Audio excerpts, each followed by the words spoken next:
Hurmatli sportsmenlar, bodybuilderlar, tosh ko'taradiganlar, bugungi suhbatimiz sizlar uchun. Orqangizda, yelkada, yuzda akne muammosi bor sizlarda.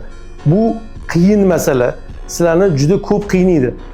Buni yechimini bugun aytaman sizlarga. Demak, bodybuilderlar juda ham ko'p kelishadi menga. Akne masalasi bo'yicha yuziga akne toshib ketgan, orqasiga, yelkalariga akne toshib ketgan, chidab bo'lmaydi, yiring oqib yotibdi. Sababi nima deyishadi? Sababi oddiy. Jigarimizga berilayotgan nagruzka. Jigarimiz normada 40% ishlaydi, 60% dam oladi.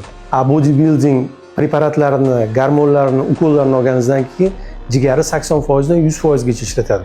Dam oladigan hujayrasi qolmaydi, shuni hisobiga jigar charchab qoladi. Olayotgan ukolingiz, tabletkalaringiz, anabolik tabletkalaringiz to'g'ridan-to'g'ri teri osti yog' bezlarini funksiyasini kuchaytiradi. Shuni hisobiga demak sizda yog'lilik, salniy jelizalarni, teri osti yog' bezlarini funksiyasi kuchayib, ko'p yog' ishlab chiqariladi va aknega moyillikni oshiradi. Shuni hisobiga sizda bu kasallik avj oladi va ketish qiyin bo'ladi.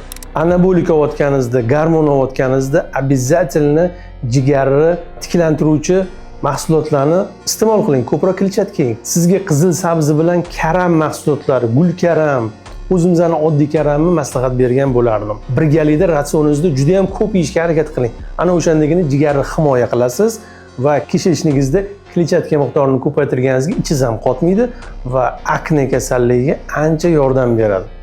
Bu videoni albatta tosh ko'taradigan bodybuilder sportsmenlarga yuborib qo'ying.